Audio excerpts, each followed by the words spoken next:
Nandamuri నటసింహం Balakrishna career ఇప్పుడు never before ever after అనే విధంగా దూసుకుపోతోంది. మాస్ పల్స్ తెలిసిన దర్శకుడు బోయపాటి శ్రీనుతో వచ్చిన అఖండతో మొదలైన ఈ జైత్రయాత్ర తాజాగా విడుదలైన అఖండ 2 తాండవం వరకు కొనసాగింది. రీసెంట్ గా రిలీజ్ అయిన అఖండ 2 బాక్సాఫీస్ వద్ద డీసెంట్ టాక్ తెచ్చుకున్న కలెక్షన్ల సునామీ సృష్టిస్తోంది. ఇప్పటికే 90 కోట్లకు పైగా వసూళ్లు సాధించి 100 కోట్ల మైల్ రాయి దిశగా దూసుకెళ్తోంది. బ్రేక్ ఈవెన్ టార్గెట్ కాస్త భారీగా ఉన్నప్పటికీ సీనియర్ హీరోల్లో బాలయ్య జోరు మాత్రం యంగ్ హీరోలకు సైతం గట్టి పోటీని ఇస్తోంది.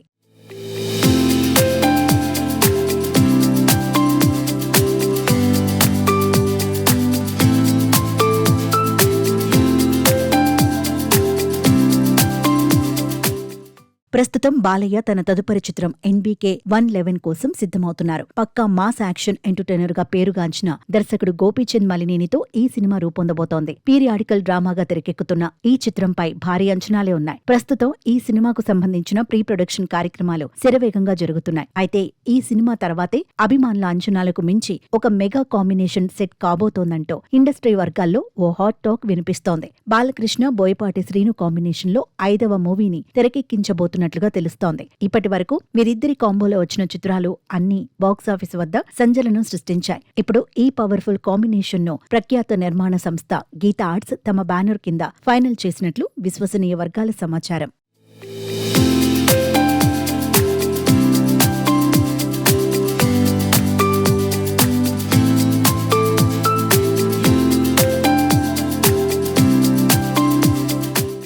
గతంలో బోయపాటి శ్రీను గీతా ఆర్ట్స్ బ్యానర్లోని స్టైలిష్ స్టార్ అల్లు అర్జున్తో సరైనోడు వంటి బ్లాక్ బస్టర్ సినిమాను అందించారు. ఆ తర్వాత మళ్లీ ఈ కాంబోను రిపీట్ చేయటానికి అల్లు అరవింద్ ప్రయత్నించినా కుదరలేదు. మెగాస్టార్ చిరంజీవితో కూడా ప్రయత్నాలు ఫలించకపోవడంతో ఆ ప్రాజెక్ట్ పెండింగ్ లో పడింది. ఇదే సమయంలో ఆహాలో బాలయ్య హోస్ట్ చేసిన అన్స్టాపబుల్ షో భారీ విజయం సాధించడంతో బాలకృష్ణకు ఉన్న మాస్ అప్పీల్ తో పాటు ఫ్యామిలీ ఆడియన్స్ లో వచ్చిన కొత్త క్రేజ్ ను అల్లు అరవింద్ గుర్తించారు. అందుకే బాలకృష్ణ ఇమేజ్ కు తగ్గట్టుగా అఖండ సిరీస్ కు భిన్నంగా ఒక భారీ పొలిటికల్ డ్రామాను బోయపాటి శ్రీను దర్శకత్వంలో తెరకెక్కించాలని గీతా ఆర్ట్స్ అధినేత అల్లు అరవింద్ ప్రణాళికలు రచిస్తున్నారట. Balayya power, Boyapati mass taking, Geetha Arts భారీ నిర్మాణ విలువలు ఈ 3 కలవబోతున్న ఈ కాంబో కనుక నిజమైతే బాక్సాఫీస్ వద్ద వండర్స్ క్రియేట్ చేయడం ఖాయమని ట్రేడ్ విశ్లేషకులు భావిస్తున్నారు. ఈ ప్రాజెక్టుకు సంబంధించిన అధికారిక ప్రకటన కోసం నందమూరి ఫ్యాన్స్ ఉత్కంఠగా ఎదురుచూస్తున్నారు.